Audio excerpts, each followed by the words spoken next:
Hello my dear Telugu people.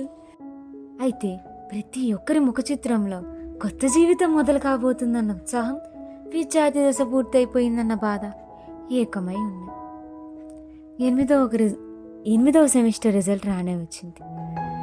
6వ supplementary result కూడా వచ్చిందండోయ్.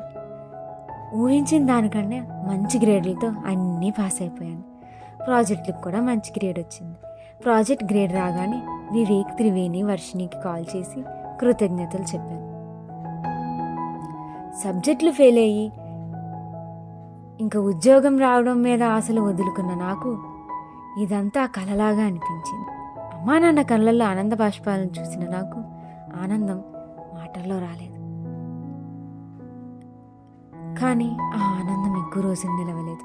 నేను జాయిన్ అయిన కంపెనీలో పెట్టిన ట్రైనింగ్ ఎగ్జామ్లో మొదటి అటెంప్ట్లో ఫెయిల్ అయ్యాను. ఇంకా 2 అటెంప్ట్లే ఉన్నాయి. ఒకవేళ